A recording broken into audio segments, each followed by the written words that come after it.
Terre de rugby avec Grenoble-Alpes Métropole. Terre de rugby avec Samsé. Samsé, bravo les hommes en bleu.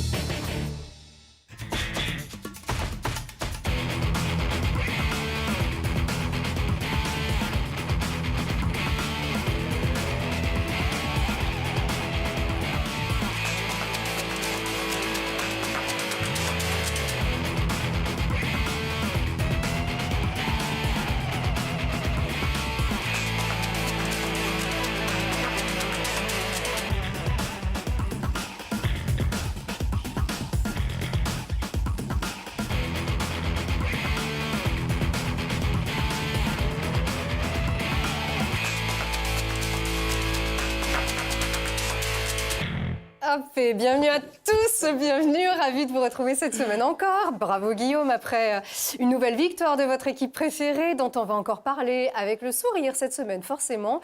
Alors un sourire d'autant plus grand que notre intransférable consultant est de retour parmi nous. Bienvenue Guillaume. Intermis dans le spectacle. C'est ça. Non, merci Lucille. Merci à toi d'être avec nous, c'est un grand plaisir. Et puis le sourire de la jeunesse, insouciante, qui donne bien des couleurs à nos rouges et bleus. Celui qui n'a pas à rougir, il a compris qu'on avait zappé, qu'on était en train de parler de notre invité. Celui qui n'a pas à rougir des arrières les plus expérimentés, mais qui promet de garder la tête froide après avoir fait beaucoup causer. Gervais Cordin est là, salut. Bonjour. Bienvenue à toi. Merci beaucoup de m'inviter. Ça, avec grand plaisir. On est très très content de te recevoir ici. Ça va, tu te sens bien pour cette grande première? Ah oui, ça va. Ouais. Tu sais qu'on peut te voir dans le monde entier, hein, notamment, et si, sur Internet, ça fonctionne, évidemment. Alors, du coup, on vous a aussi... on avait besoin d'un entraîneur pour veiller, évidemment, sur toi, Gervais. Ça tombe bien, Jérôme Vernet est non seulement un entraîneur des habilités techniques, et oui, c'est comme ça, skills coach, mais aussi directeur sportif du centre de formation. Les jeunes, il s'y connaît. On va tout savoir avec toi. Bonsoir, Jérôme. Bonsoir. Merci beaucoup d'être venu. On sait que tu es très occupé dans le club, toujours. Et tu prépares à la fois les pros, mais aussi les jeunes qui nous donnent beaucoup d'espoir un petit peu chaque année au centre de formation. On va parler un petit peu de tout ça. Bon, Guillaume, on sourit, mais les supporters, eux, ils font encore un petit peu la tête. Ils font la grimace et pour cause. Alors, victoire chez la Lanterne Rouge, oui, mais avec une équipe dans le rouge, justement, les Grenoblois, et à un cheveu de se faire corriger. Finalement, la victoire est là. Et vous voilà toujours en tête. Bon, ça a été un petit peu limite quand même, Jérôme, hein, ce match-là aussi, pour vous. Ouais, déjà, on gagne. Non, mais c'est important parce que... Souvent, on peut faire un peu la fine bouche sur le contenu, sur la performance en elle-même, etc. Mais il faut qu'on remette dans le contexte qu'on a joué 11 matchs, qu'on en a gagné 9. Les 2 défaites qu'on a, on les prend avec un bonus défensif. Si on parle de ce match en particulier... D'un point et de 2 points. D'un point et de 2 points. Donc on n'a jamais été très loin quand on a perdu les 2 fois. Et si on se remet dans le contexte de ce match-là, on va chez le dernier qui joue sa survie quasiment. Enfin, chaque week-end, là, c'est compliqué pour eux. On sort d'un match où défensivement, ça a été compliqué contre Biarritz, où on a fait un gros focus sur la semaine d'entraînement sur cet aspect-là. Et c'est un match où on prend 0 essai. Donc on a été en tout cas très satisfait des aspects défensifs. Alors certes, d'un point de vue offensif, on n'a pas eu grand-chose à se mettre sous la dent. On n'a pas toujours respecté le plan de jeu au départ. Par contre, les 2 grosses actions qu'on a quand on est dans les 22 mètres, on score. Et c'est ce qui fait peut-être la différence au bout. Bon, mais des fautes, ce des réalisme, tas de fautes aussi. C'est le réalisme pour toi qui compte sur le... Bah oui, ouais, parce que l'état d'esprit, parce que défensivement, on a retrouvé des valeurs de combattants, de respect du projet de jeu défensif qui nous ont vraiment fait du bien, parce que les Carcassonnais ne nous ont pas épargnés là-dessus. Même en première mi-temps, il a fallu défendre. Exactement, voilà, on a beaucoup défendu. Et puis ce réalisme aussi, où on a 2 grosses actions, on les score. Et, voilà. Et puis l'état d'esprit encore à la fin, alors c'est... Une énième fois depuis le début de saison où on tient le score acquis pendant 5-6 minutes sur notre ligne. Donc, alors on va voir la suite tout à l'heure et cette fin effectivement interminable qui n'était pas du tout faite pour les cardiaques. Mais toutes ces fautes, tout de même, il y en a eu pas mal. Vous avez beaucoup reculé aussi en première mi-temps. Qu'est-ce qui s'est passé? Alors ça, voilà, c'est dans les points négatifs. Je crois qu'on avait pénalisé 17 fois au total. Donc 17 pénalités, c'est beaucoup. On joue encore 20 minutes à 14. On prend 2 cartons jaunes. Puis des fautes de quoi? Il y a des fautes. Il y a de l'inattention, il y a de l'imprécision. Il y a des fautes sur la conquête, il y a des fautes aussi de manque de maîtrise sur la règle, manque de maîtrise sur des aspects défensifs, sur la sécurité du joueur, etc. Donc voilà, il y a 17 pénalités, c'est beaucoup trop. On essaie de se fixer comme objectif sur des matchs à l'extérieur de ne pas dépasser les 10 pénalités, être entre 8 et 10. Et là, on est allé au-delà, mais on repart quand même avec la victoire. Donc, Oui. C'est toujours difficile de demander à des joueurs de s'impliquer défensivement de façon Voilà, il y a ça importante, aussi, en y mettant beaucoup d'engagement physique et d'avoir ce rapport à la règle. Et c'est peut-être pour ça que le volume de fautes a tant augmenté sur ce match. aussi, oui. Surtout que ça change un peu chaque année, il faut toujours se remettre à la page. Finalement, vous vous en sortez bien, vous avez été en réussite aussi. Moi, j'aime bien cet essai-là d'ailleurs, justement, on peut le voir, on est dans la difficulté ici, vous êtes mené 18 à 16 en fin de partie. Si je me rappelle bien de l'action, on était plutôt parti pour travailler dans les 22 mètres pour se mettre en position de drop. Et je crois que c'est Kylian qui, sur une relance de jeu par les avants, arrive à casser le plaquage et à mettre beaucoup d'avancées, ce qui fait que Carcasse resserre. Et à mon avis, Burton Francis change d'option et part sur du jeu. Il y a l'ouverture qui se fait au pied. Voilà. Ça, c'est de Donc bon augure pour la suite, cette capacité vraiment le aussi réalisme, à s'adapter à une situation et puis à prendre des initiatives, parce que aujourd'hui, c'est ça qui va payer et qui fera une plus grosse différence dans le jeu grenoblois. Complètement, Bon, et puis cette fin de match, on y est. On a vraiment cru, alors pour ceux qui l'ont écouté à la radio ou regardé sur Eurosport Player, ça a fait bien mal. On pensait vraiment que là, la motivation finalement des Audois allait l'emporter pour le coup. Rien ne semblait les arrêter, mais vous, rien ne semblait non plus vous arrêter dans cette défense, une grosse défense. Ça sentait l'essai de pénalité, ça, hein? Ouais, ça sentait. Et puis sur cette mêlée, oui. Je crois que c'était la première mêlée qu'on avait sous nos poteaux, donc ça aurait été un peu difficile. On ne sait pas combien il y en a eu, je ne sais plus, je les ai même plus comptés, parce qu'il y en a qui tombent, il y en a qui jouent. Il y a une autre mêlée où là, par contre, on fait vraiment l'effort, l'arbitre laisse se jouer. Il y a de nouveau une mêlée, et puis je crois que ça se termine sur un gros plaquage. Il y a une initiative je crois que c'est Eddy qui met un gros plaquage, Eddy Savolo qui met un gros plaquage, et puis je ne sais plus quel joueur de devant met les mains sur la balle, Antonin Berruyer qui met les mains sur la balle de manière complètement légale, et ça se termine là-dessus. Ouais. Pas sûr. C'est peut-être... non, ça c'est... Non, c'est pas encore... Non, ça, c'est l'ascendant des Grenoblois. On ne sait pas Ça combien, s'écroule. combien elle a duré cette fin, je crois, après la sirène. Je crois que ça se termine à 83 ou 84, enfin, il y a 5-6 minutes après la sirène. Bien 5-6 minutes après la sirène. Finalement, vous en êtes sorti. Là, Jérôme, on est comment en bord de terrain, là, à ce moment-là? Perso ça dépend. Et, je sais que sur le banc, on réagit des fois un peu différemment. Certains sont des fois beaucoup dans le stress, qui s'expriment par un haut volume sonore. Mais bon, ça, c'est le jeu, c'est la passion. D'autres, moi, je suis un peu plus sur la réserve parce que c'est peut-être le stress. Je suis dans l'attente. Et puis des fois, au moment on dit, de toute façon, c'est l'arbitre qui est au milieu. Il y a 15 joueurs de chaque côté. Puis ça va se terminer.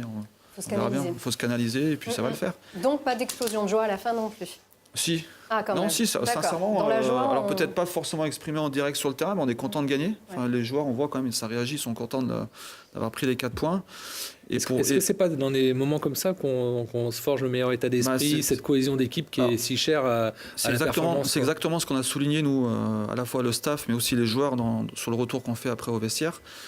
On a mis de côté tout de suite la performance. Par contre, on a vraiment souligné l'état d'esprit, parce qu'il a fallu aller se chercher. On est en jouant à 14, on est en deux gros blessés dès le premier quart d'heure. Donc vraiment, on a vraiment salué cet état d'esprit qui doit nous servir pour le futur. Et les joueurs aussi ont réagi là-dessus. On est en mettant en exergue cet état d'esprit collectif. Voilà. On va juste d'abord faire le point sur cette journée, finalement, pour montrer à quel point on est content, du coup, ça vous sourit. Donc cette victoire, on ne va pas dire sur le fil, mais quand même, elle est bien acquise, 23 à 18. Biarritz qui se rassure face à Colomiers, ça vous le savez. Angoulême face à Perpignan, un petit match nul. Voilà, à noter aussi. Et puis Montauban qui l'emporte aussi sur Bayonne et Mont-de-Marsan, carton contre Béziers. Ouais. Le 30-30 de Montauban montre bien aujourd'hui toute la difficulté de la Pro D2 et de ce championnat où on le dit chaque année, mais encore plus peut-être cette année, qui se resserre, où finalement, même si vous êtes une équipe de soi-disant standing, c'est difficile à gagner chez les plus petits. Voilà, tous les week-ends, il faut batailler. Stéphane Glas qui a connu la Pro D2 avec Oyo l'an dernier. C'est la première chose qu'il nous a dit dès le début, c'est tous les week-ends. Tous les week-ends, c'est difficile. Il n'y aura jamais un match facile en Pro D2. Ouais. De la première à la 30e journée. Ce qui peut expliquer la frustration de certains supporters, de voir gagner peu ou pas avoir le volume de jeu espéré, etc. Donc il faut les rassurer dès l'instant où cette équipe de Grenoble continue à gagner. Jérôme, tu l'as rappelé au tout début. Ça, 5 points d'avance. C'est ce qui compte. Je le dis souvent, une fois Guy Novès a été interviewé par un journaliste qui lui disait vous êtes champion de France, mais vous n'avez rien produit comme jeu. Il dit, c'est qui est champion de France? C'est moi ou c'est... Voilà. Et on retient que le résultat finalement.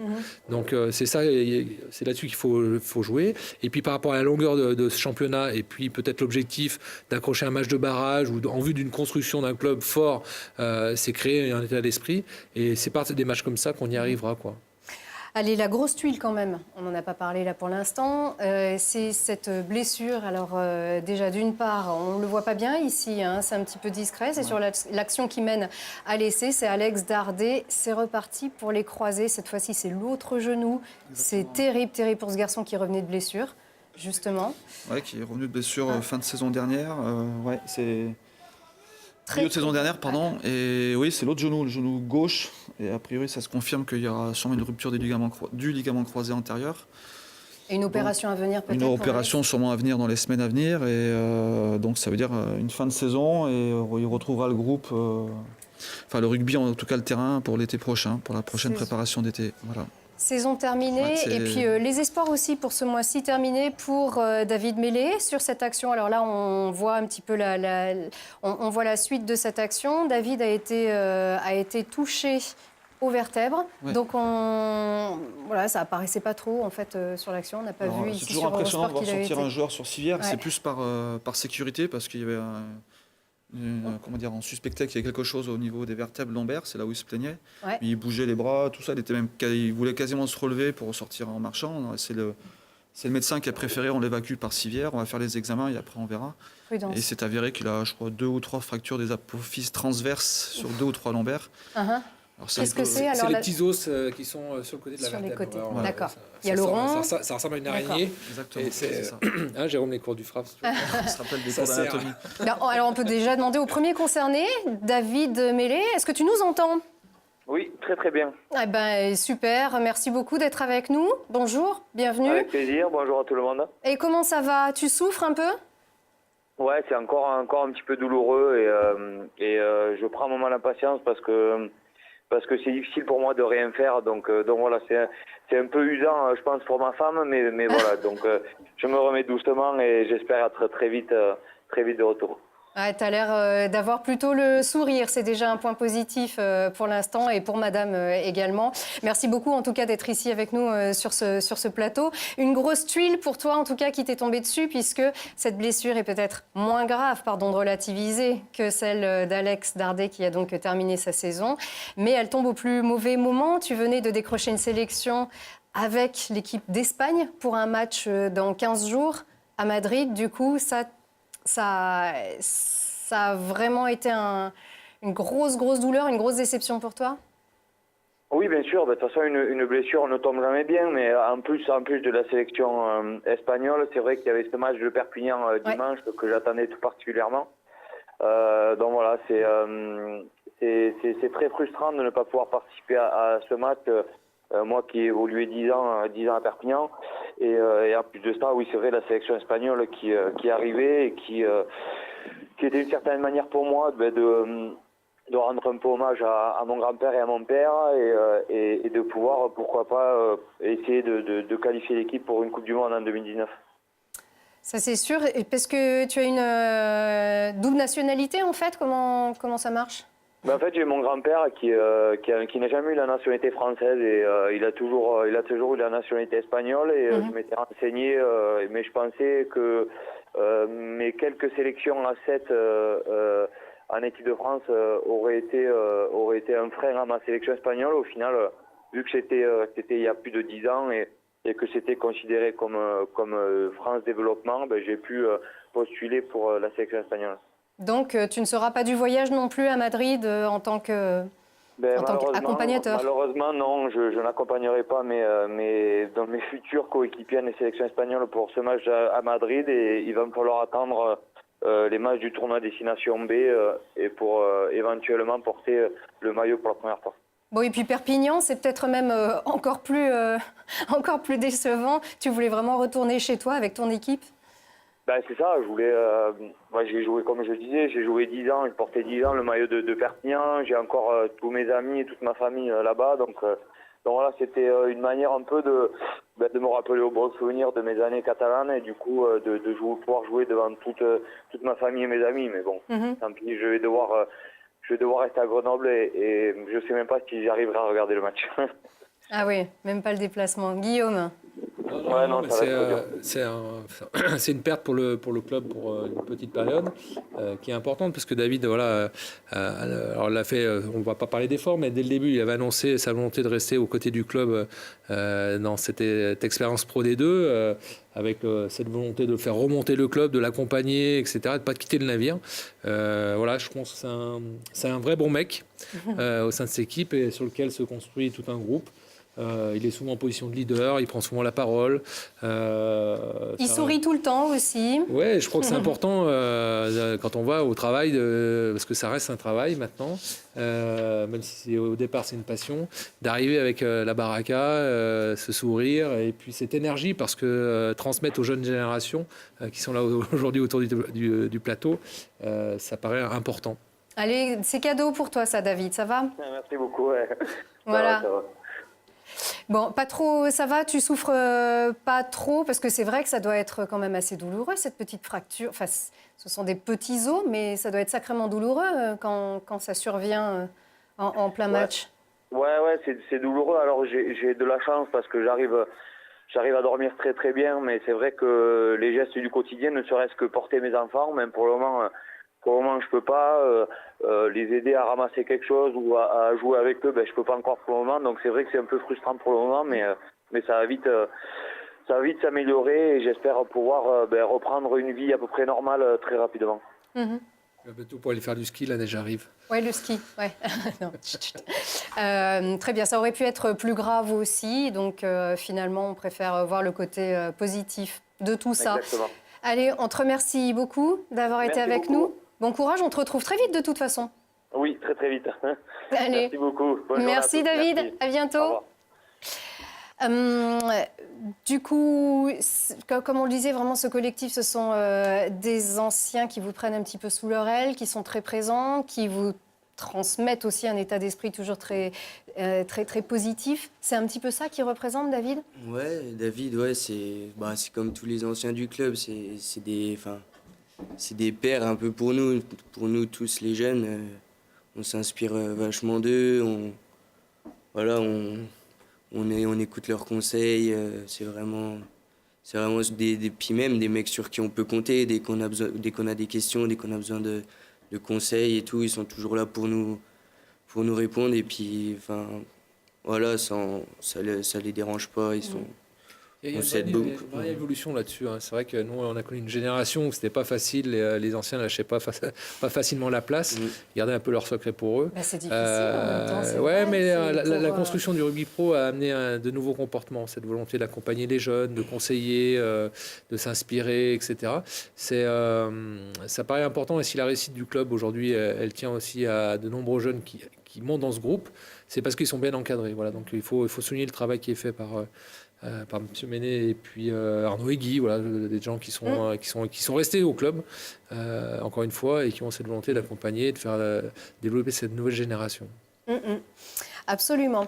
Et puis encore Alex Dardet, je ne sais pas s'il nous regarde, mais on a beaucoup de pensées pour lui, et plein d'ondes positives à lui transmettre.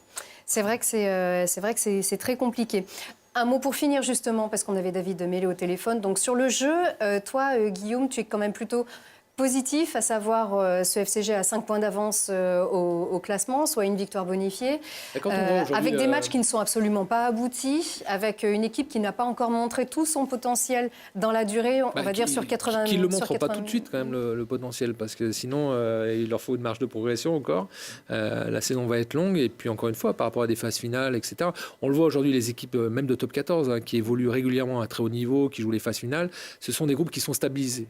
là aujourd'hui, je ne sais plus exactement le nom, mais quand vous reconstruisez un groupe avec 20 joueurs qui sont partis et quasi autant d'arrivées ou de jeunes qui montent dans ce groupe de façon permanente, oui, il faut des temps de réglage, oui, il faut de la confiance entre ces joueurs-là, il faut Après de la cohésion. 11 matchs aussi. Mais bien sûr, 11 matchs, c'est quoi dans la carrière d'un joueur, dans la vie d'un club, dans la vie d'un groupe, c'est pas grand-chose, quoi. Voilà, donc même s'il y a des matchs amicaux, il y a tellement de paramètres aujourd'hui à mettre en œuvre d'un point de vue technique, stratégique.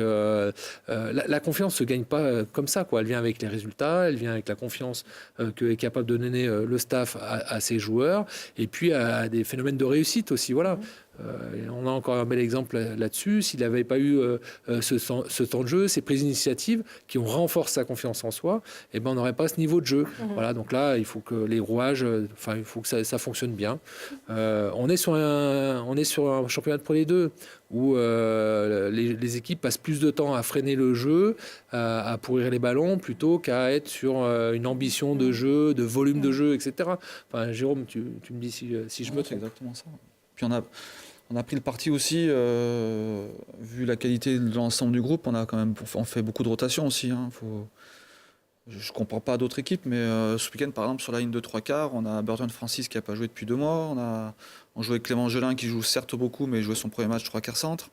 Tout notre champ profond était nouveau par rapport au match précédent, avec Lolagui jouait son premier match en 15. Les 2 ailiers n'avaient pas... C'était le premier match pour Otaïva Jacquelin, depuis le début de saison, qui était arrivé blessé au club. Pierre n'avait pas joué depuis 4-5 matchs. Donc ça bouge aussi. Ça bouge aussi, et en même temps qu'on bouge, on continue à être assez performant, à gagner des matchs, et on continue à donner du temps de jeu à beaucoup de joueurs. Après, il viendra peut-être un moment donné dans la saison où on abordera la composition des groupes différemment, parce qu'on se rapprochera des échéances finales. Voilà, vous pesez le risque. Mais l'idée, c'est vraiment d'avoir un groupe compétitif sur la plus longue durée possible. Et surtout un groupe qui, quand on va arriver sur le mois d'avril, où vont arriver des échéances importantes de fin de saison et éventuellement de matchs de barrage ou demi-finale directement, éventuellement une finale et pour jouer un match de montée, il faudra s'appuyer sur un groupe qui aura été concerné pendant toute la saison. Et c'est vraiment important de faire ce travail-là aujourd'hui. C'est ce qui peut-être aujourd'hui explique en partie qu'on ne fait pas des matchs complètement aboutis. Voilà. Et alors, comment entretenir aussi un bon état d'esprit? Comment entretenir toujours le sourire avec des petits défis à l'entraînement? Alors, cette fois-ci, on a pu voir Cyril Villain, donc entraîneur de la vidéo et de la défense, maître minable, de le dire, bon, même, sauf si ici, ça ne marche pas, il y a un poteau. Mais Stéphane Glas, donc, a été poussé dans ses derniers retranchements avec celle-ci. Je suis désolée, Stéphane, mais ça ne pouvait pas m'échapper. C'est quand même pas bien beau. Donc, voilà ce qu'on peut voir à l'entraînement. Si vous arrivez en retard, vous ne savez pas trop ce qui est en train de se passer. Mais là, par contre, il est capable de t'expliquer pendant 1 heure pourquoi le ballon n'est pas passé et comment tu as pu le perturber. C'est pas la faute, c'est pas son geste. Non, c'est pas son le geste. ballon est mal gonflé, il y a du vent, il y a le soleil dans les yeux, il y a sûrement une très bonne raison. Alors, c'est Cyril Villain, d'ailleurs, lui-même. J'ai jamais vu mettre un coup de pied de sa vie. C'est Cyril Villain lui-même qui va nous expliquer. C'est des petits challenges parce que Stéphane Glas chambre beaucoup. Donc voilà, on a essayé de... La semaine dernière, j'ai perdu sur une réception de ballon. Donc aujourd'hui, je l'ai défié sur les tirs au but et il a abandonné. Donc voilà, c'est victoire sur abandon. C'est pas très prestigieux, mais bon, c'est gagné. Ça change beaucoup. On a essayé d'instaurer ça. C'est vrai que le constat de la saison dernière, saison difficile sur le plan sportif et bon sur l'état d'esprit aussi. Donc voilà, on essaie d'amener ce genre de petits challenges entre joueurs et staff ou entre membres du staff. Donc voilà, c'est sympa. Effectivement, bon, après c'est plus facile quand on est au haut du classement de mettre un petit peu de décontraction, mais bon, on voit que les matchs sont pas parfaits, mais l'état d'esprit depuis ce début de saison nous ont permis d'aller chercher des victoires, soit d'aller chercher des bonus ou de préserver des points. Donc c'est vrai que cette année on a beaucoup insisté sur l'état d'esprit et globalement on est plutôt satisfait. Donc voilà. Une équipe de rugby, c'est pas un plus un, c'est un collectif. Donc voilà, on part aussi sur cet état d'esprit de vouloir faire beaucoup tourner depuis le début de saison. Tout le monde a du temps de jeu, donc voilà, on sait que cette cohésion, cet état d'esprit, c'est important pour les échéances d'aujourd'hui, mais également pour la fin de saison. Si on veut briller sur ces matchs couperés, c'est souvent ce qui fait la différence. Donc voilà, on essaie d'entretenir ça tout au long de la saison. Et pour l'instant, ça fonctionne. Guillaume, qui travaille en entreprise et dans une grande entreprise, ne va pas nous dire le contraire. C'est la même chose aussi dans une grande entreprise. Ces petites choses, ces petits team building, cet état d'esprit, si on transmet du positif, ça fonctionne toujours mieux que si on est cloisonné. On va toujours plus loin. On va toujours plus loin à plusieurs. Ça permet aussi de créer une émulsion, une énergie. c'est important ce qu'a dit Jérôme sur le fait de maintenir les gens concernés. Voilà, on a connu comme une époque à Grenoble où il y avait peu de rotation et les gens se sentaient démobilisés, abandonnés, Pas très longtemps, étaient scindés dans le deuxième groupe, passaient leur semaine en dehors du groupe finalement. Donc c'est très frustrant pour un joueur de ne pas être récompensé. Alors de ne pas jouer, c'est déjà une grosse frustration, mais de ne pas être aux côtés du groupe, de ne pas vivre la même chose que les autres, ça renforce cette frustration-là. Voilà. Pour Cyril, pour les gens qui ne l'ont pas connu, il jouait centre comme Stéphane Glas. À l'époque où on jouait avec Jérôme. Donc voilà. On en parle encore de ce concours de pénalité? Non, ça y est, c'est fini. Ah, je vais les brancher en retournant au club tout à l'heure. Vas-y, organise. J'étais pas au courant et voilà, on saura. Bon, ça fait plaisir de le voir jouer au pied parce que moi, j'ai jamais vu jouer au pied. Et ben voilà, on va garder tout ça dans nos archives. Pardon, Stéphane, évidemment, et bravo à Cyril. +2, donc on est très content. Prolongation de 2 saisons. Pourquoi on est très content, Gervais? C'est parce que tu t'es fait remarquer avec cette petite chose, donc on va dire cette petite course. Raconte-nous là. Qu'est-ce qui est en train de se passer? Alors, on disait un essai, un petit peu d'Astérix, là, qui est en train de foncer, non? Non, je sais pas, Non, t'es droit au but, quoi. Ouais, c'est mon premier essai avec les pros, donc forcément, je suis très content et très fier. Après, voilà, faut pas s'arrêter à ça, faut continuer. Et puis voilà, faut enchaîner les bonnes performances, puis voilà, faut... Ouais. C'est modeste. J'ai envie de demander à notre équipe technique de remettre cet essai parce que c'est vrai qu'il est quand même... Ah bah oui, Jérôme, il dit non, allez, il faut quand même pas lui faire chauffer les oreilles un petit peu. Mais tout de même, c'est vrai que l'équipe était en difficulté à ce moment-là face à Mont-de-Marsan, pas vraiment une domination bien exceptionnelle. Pourquoi il est bon cet essai, Guillaume? Vas-y. Parce qu'il est capable de prendre l'initiative et de lire la défense qui est proposée par Mont-de-Marsan en face. Tout en gardant la vitesse. Face à une défense qui est dispersée, on dit qu'il faut jouer un jeu de pénétration et il amorce cette pénétration par un beau crochet intérieur. Après, il faut reconnaître ces appuis, cette vélocité que tu as à redémarrer derrière les crochets. Je parle pas bien, Jérôme, pour un mec qui est joué devant. Ça, voilà. Non, mais voilà, après, cette insouciance... Voilà, il marque pour démarrer le championnat, pour prendre confiance, pour être aussi reconnu de ses pairs. C'est important d'avoir un niveau de performance important parce que quelque part tu rassures, etc.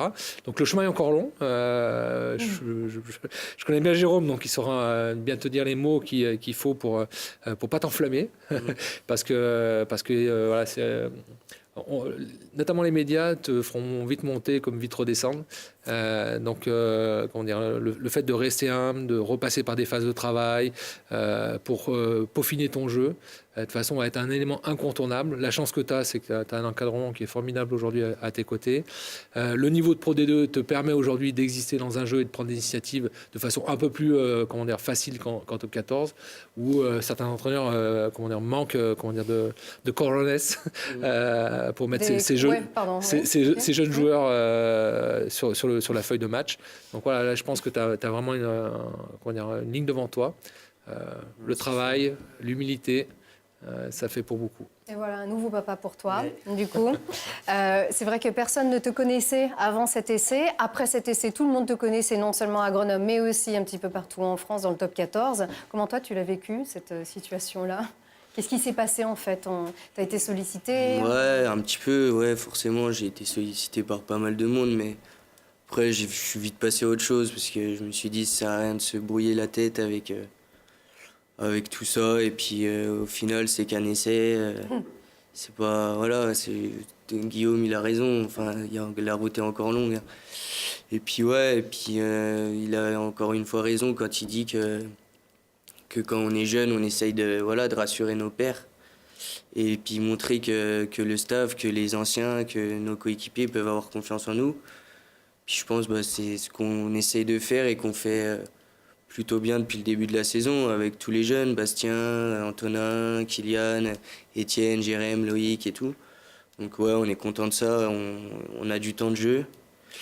Et puis voilà, je pense que les entraîneurs ils sont fiers de nous et puis contents de nous. Et puis c'est pour ça qu'on arrive à enchaîner les matchs et à avoir pas mal de temps de jeu. Ouais. Jérôme, le fait qu'il y ait autant de jeunes comme ça, est-ce que ça crée pas de l'émulsion entre eux? Parce que quand on est jeune, quand on arrive à un groupe pro, on est un peu timide, c'est dur de faire sa place, etc. Et là, finalement, qu'ils soient aussi nombreux, ça les tire tous vers le haut. Ah bah automatiquement, ouais, les jeunes entre eux se tirent vers le haut par rapport au fait qu'ils soient plusieurs à arriver cette année dans le groupe pro. Et puis aussi plusieurs à avoir matché et avoir été plus ou moins performants. Ouais. Donc automatiquement, ce petit groupe de jeunes là, qui vit ensemble à la résidence, au centre de formation, et qui arrivent ensemble le matin, partent ensemble, mangent ensemble le soir. Non, bien sûr que c'est positif. C'est une dynamique qui est positive. Comment on va faire pour maintenir cette cohésion? Parce que ils sont vite sous les feux des projecteurs. Certains clubs sont prêts à débourser un peu d'argent pour venir les chercher. Ouais. Comment vous avez fait pour le garder? Quel discours tu tiens aujourd'hui pour faire prendre conscience à ces jeunes qu'ils ont l'intérêt à être patients? Parce qu'on est dans un monde où tout va aller vite et souvent impatients. Et quand on voit, on sait leur faire briller les yeux, mais les ramener à la raison pour que ça soit durable dans le temps finalement. Bien sûr. Ouais. Alors déjà, c'est pas quel discours, je suis pas le seul à le tenir, c'est quel discours nous tenons, c'est-à-dire le staff, les dirigeants du club. Il est à différentes hauteurs, hein. Il est le quotidien, pendant les séances d'entraînement. Quelques temps après ta séance, on s'est pris le bec aussi à une séance d'entraînement individuel parce qu'il y avait des choses qu'il fallait recadrer. Steph n'hésite pas à le recadrer, comme on n'hésite pas aussi à lui dire quand ça va bien, quand certaines choses se passent bien aussi. Donc c'est le quotidien qui fera qu'on va garder les jeunes joueurs qui pourraient avoir tendance à s'enflammer un petit peu, à les garder les pieds sur terre. C'est aussi le discours de l'encadrement d'une manière plus générale, des dirigeants, du manager, sur la vision qu'on a d'eux sur le long terme, sur leur faire comprendre qu'ils sont qu'au début de leur carrière professionnelle, qu'ils ont encore beaucoup de chemin à faire en termes de progression par rapport au jeu au poste, par rapport à la compréhension du jeu, à la vitesse du jeu, par rapport à plein de choses. Voilà. Et donc, ça, tu as compris, justement, Gervais, par rapport à ce qu'on te dit, puisque tu as accepté de prolonger pour ces 2 saisons. Ça veut dire que tu as entendu ce discours, forcément. Et puis, de toute façon, tu avais envie de rester aussi. Pourquoi, en fait, tu as re-signé? Ouais, déjà, il y avait ce que Jérôme a dit, ce discours, cet encadrement, ce cadre de vie que j'apprécie. Et puis même, je pense que c'était pas forcément le moment de partir. Je me sens pas prêt d'arriver dans un club et de me dire, d'un club de top 14, me dire, je peux prétendre à beaucoup de temps de jeu. J'ai mis un essai. Je sais pas. Non, t'en as mis un autre. Oui, non, après, juste après. Je sais pas, j'ai pas encore prouvé. La question, pas tant prouvé que ça. Donc, la question qui doit se poser, c'est est-ce que je reste dans un club de Pro D2 avec du temps de jeu et que de toute façon, si je continue à être performant et à m'aguerrir, je serai toujours reconnu de mes pairs et forcément des autres clubs, ou si je vais faire la pige comme 3e ou 4e dans un club de top 14, peut-être même très bien coté, où certes, je risque d'avoir des bonnes conditions d'entraînement, mais pas de temps de jeu, et où je peux cogiter, où je vais être loin de ma famille, où je peux être blessé rapidement. La question que j'ai envie de te poser, quel rôle ont eu tes parents finalement dans ce choix-là? Ouais, mes parents, ils m'ont dit que ça servait à rien de partir dans un gros club pour faire banquette, pour être 3e ou 4e 15. Ils m'ont dit Grenoble, déjà, ils t'ont fait confiance, faut que tu sois aussi droit dans tes baskets. Tu peux pas. Ils ont plus eu un discours comme ça, dans ce sens-là, où vraiment redonner, en quelque sorte, redonner ce que Grenoble t'a donné, quoi. Mais est-ce qu'on te l'a proposé? Tu as eu des propositions de l'extérieur? Ouais, j'ai eu des propositions. Déjà? Ouais. C'est intéressant ce discours-là parce que bon nombre de parents aujourd'hui s'identifient à travers leurs enfants et peut-être que ça les amène à pas faire les meilleurs choix. Voilà, donc le fait de se sentir redevable, même si c'est encore tôt, c'est bien d'avoir ce discours-là et je pense que le club à l'inverse saura te le rendre aussi. Oui. Voilà. Puis, ce qu'il faut comprendre aussi, c'est que le contexte du rugby français aujourd'hui, du top 14 et la Pro D2 et surtout du top 14, fait que la réglementation sur les joueurs GIF, joueurs issus de la filière de formation française, dont ceux-là, puisqu'on est en train de voir l'entraînement des espoirs que tu as assuré aussi aux côtés de Sylvain Bégon et tous ces joueurs-là, la majorité des joueurs français, mais ça peut être aussi des joueurs d'origine étrangère qui ont passé 3 ou 4 ans dans un centre de formation, peut être estampillé GIF.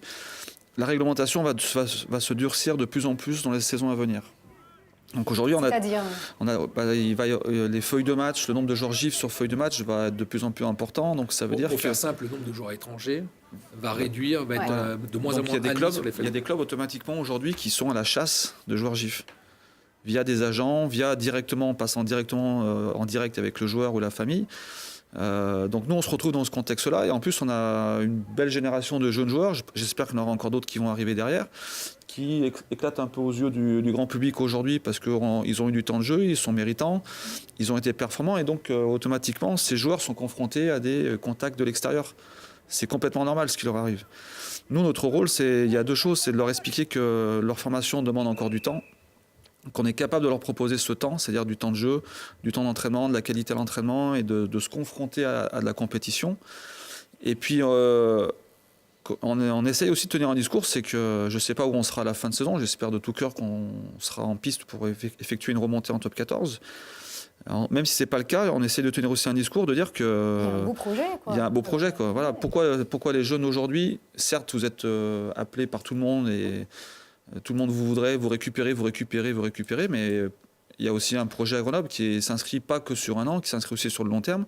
Et les jeunes d'aujourd'hui peuvent être aussi les Arnaud Egui, les Fabien Alexandre, les David Mélé de l'avenir, quoi. Pour citer que et d'autres, ça peut être ou Steven Stefano, voilà, je parle les premiers qui me passent par la tête. Et on dit souvent que c'est un mal grenoblois de ne pas arriver à conserver les jeunes qu'ils ont formés. Oui, ça a été vrai par le passé. En tout cas, ce que je peux vous dire, c'est qu'en interne, on essaie de mettre en œuvre beaucoup de choses sur tout faire pour les garder, sur leur proposer vraiment du temps de jeu et les mettre dans cette confiance-là pour qu'ils continuent à s'aguerrir, mais aussi les mettre en perspective de ce projet de club à terme qui est construit sur la fois une formation très forte, parce qu'on n'est pas un club qui aura un mécène comme peut être le Racing avec Lorenzetti, Toulon avec M. Boudjéal ou comme a été Grenoble. Ou a été Grenoble par le passé. Voilà. Il faut qu'on tienne compte de cette perspective économique aussi. Donc basé sur une forte formation et encadré toujours par des joueurs cadres importants. Voilà. Et c'est leur mettre aussi dans leur tête que ce projet-là peut être aussi viable et peut être intéressant pour eux. Alors ça fonctionne puisque Gervais a prolongé pour 2 saisons. On a aussi les re-signatures de Loïc Baradel, de Clément Angelin également, Jérémy Valenceau. Peut-être d'autres à venir aussi, mais on a l'impression que c'est presque une politique du club qui est affichée ici volontairement. Aujourd'hui, on veut garder nos jeunes. C'est ce qui vous est reproché généralement. Vous n'arrivez pas à les garder aujourd'hui. Eh bien voilà, les premières. Il y a à la fois un changement peut-être de politique vu de l'extérieur. En tout cas, on intervient beaucoup plus vite parce que aussi, on est pressé aussi parce que. Et les autres, on sait qu'ils appellent déjà. Donc ces jeunes joueurs, en plus d'être confrontés à leurs très bonnes performances qu'ils sont mis en avant, sont aussi confrontés au fait que le joueur de rugby aujourd'hui est devenu une valeur marchande. Donc ils sont confrontés à des agents qui, pour certains, vont avoir un discours à peu près posé sur la notion de rugby, notion de progrès, de performance, de laisser du temps. Et on a d'autres jeunes aussi qui malheureusement sont confrontés à des agents ou à des clubs qui ne voient qu'une valeur économique aux joueurs et marchande, voilà, et pas réellement le projet sportif en premier. Donc c'est pour ça qu'on essaie d'intervenir le plus vite possible auprès de ces jeunes joueurs pour les réconforter et les mettre dans vraiment un projet sportif. Voilà. Mais on dirait que ta mission, également, on est un petit peu le témoin de tout ça, puisque tu es le directeur sportif du centre de formation. Ouais. Tu es également skills coach, comme on disait, donc entraîneur des habilités techniques, comme m'a dit Gervais juste avant. Ouais, on est obligé de traduire aujourd'hui. Ouais. Voilà. Et pleinement impliqué aussi bien auprès des jeunes, comme on te voit ici toujours l'an dernier, bien sûr, il y a quelques mois, et auprès des pros. Donc ton rôle ici, c'est un petit peu renforcé pour que la passerelle soit encore plus solide. Ouais. Bien sûr, j'ai des interventions directement avec le staff pro. On bosse avec Stéphane, Cyril, Diwal, la prépa physique en permanence au quotidien. Je suis avec eux sur les matchs. Et après, j'ai un rôle aussi de liaison avec le secteur formation. Aujourd'hui, tous les joueurs qui arrivent chez les pros, comme Gervais ou d'autres, c'est des joueurs qu'on connaît très bien, qu'on a au club pour certains depuis 5, 6 ans, 8 ans. Gervais, c'est sa 2e saison, mais même si ça fait qu'1 an et demi qu'il est ici, on commence à bien le connaître. C'est aussi accompagner l'ensemble du staff par rapport à ces jeunes joueurs. Vu qu'on les connaît bien, c'est aussi retranscrire la vision qu'on a sur ces joueurs-là pour que l'intégration se fasse le mieux possible. Et le rôle aussi, il y a Gervais y est, et puis il y en a d'autres qui vont arriver dans les années à venir. Donc c'est continuer à faire le travail de détection en amont, en interne au club, aussi un peu vers l'extérieur, bosser avec les entraîneurs des équipes jeunes, bosser avec le reste de la formation, avec Franck, David, les entraîneurs de toutes les équipes moins de 18, moins de 16, moins de 22, pour faire cette passerelle pour les nouveaux joueurs qui arriveront peut-être dès la préparation d'été prochaine, ou dans les 2-3 ans qui vont venir. C'est rassurant ça, Guillaume. Moi, Jérôme, je le connais depuis longtemps. Encore une fois, il est très humble. C'est un gros bosseur, déjà. C'est un gros bosseur, c'est un passionné, il compte pas. Il a... Bah oui, on essaye souvent de l'inviter. Sa discrétion fait qu'on on le voit pas souvent. Par contre, il fait un gros travail de l'ombre. C'est vrai que sa réputation et son investissement sur le centre de formation n'est plus à démontrer. Si les jeunes aujourd'hui sortent du centre de formation, il en a une grosse responsabilité. Et encore félicitations à lui. On félicite aussi, on le dit aussi, Christian Rizzi qui est là depuis longtemps. Christian Rizzi, l'homme à la moto. Bien sûr, Cricri. Non, mais on aura l'occasion de le voir. Qui a pris un petit peu... C'est que aujourd'hui, c'est moi qui suis au micro. Puis je connais bien Guillaume, je sais ce qu'il dit, c'est sincère et ça fait toujours très plaisir. C'est cadeau. Sur l'ensemble de la formation, aujourd'hui, c'est moi qui suis là, mais derrière, il y a vraiment beaucoup de monde qui bosse sur l'ensemble de l'association. Et quand je dis ça, il y a vraiment il y a un projet sur l'ensemble de la filière de formation au club depuis 3-4 années qui se met en place, qui se développe et qui va encore se développer, des tout petits jusqu'au plus haut. Voilà. Il y a les jeunes qui sont concernés, mais aussi les éducateurs. C'est-à-dire que le rôle de Franck aujourd'hui, c'est aussi cette montée en compétence de tout l'encadrement qui fait que demain, des jeunes viendront à Grenoble parce qu'il y a un haut niveau de compétence. C'est comme les grosses entreprises. Pourquoi aujourd'hui tout le monde est capable de mettre un chèque sur la table? Qu'est-ce qui va faire la différence dans le fait d'attirer une grosse compétence? Et c'est les meilleurs moyens pour travailler, c'est le meilleur moyen de s'épanouir à travers cette ville de Grenoble. C'est le meilleur moyen d'avoir un projet professionnel derrière, parce que ça aussi ça compte. On a un bassin d'étudiants de 60 000 étudiants avec différentes universités, écoles privées, de commerce à disposition. Il y a tout pour réussir à Grenoble et s'épanouir sur le long terme. Voilà, Gervais a bien compris, puisque lui, il est un brillant étudiant à GEA. Tiens, une passe, puisque Jérôme a un petit peu critiqué la passe que tu me fais là dans le générique tout à l'heure. On va voir si tu es capable de faire... J'ai jamais été foutu de lui faire une passe, ça, je te le dis. Allez, un beau lancer, tu choisis la passe que tu veux, voilà, et on passe à Gervais qui va signer. Hop là, c'est bon, c'est plutôt propre. Gervais, du coup, tu n'as pas du tout la pression par rapport à tout ce qu'on a dit ici sur cette émission, mais je pense que tout est fait pour que tu gardes effectivement les pieds bien sur terre. Et pour qu'on puisse te retrouver encore pendant plusieurs saisons, on l'espère ici à nos côtés. Ouais, oui. Après, ils sont là aussi pour ça. Jérôme, c'est sûr, on s'est pris pas mal de fois le bec sur des séances. Est-ce que tu aurais ton petit caractère? Léger. Ouais, léger. Ouais, j'ai un caractère, mais c'est bien, mais c'est ce qui est intéressant dans la formation. On veut surtout pas des joueurs lisses. Et puis, on parle beaucoup de rugby là. Il y a aussi...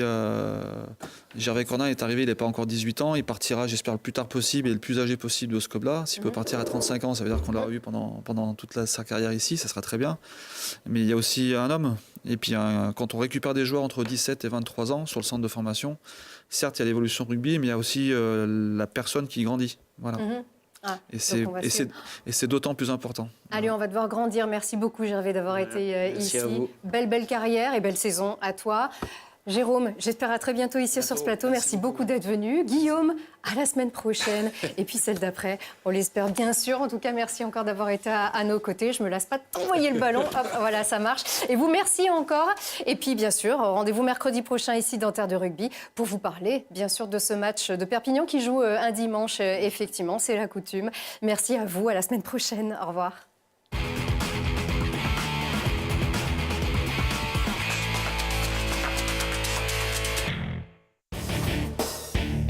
Terre de Rugby avec Samsé. Samsé, bravo les hommes en bleu. C'était Terre de Rugby avec Grenoble Alpes Métropole.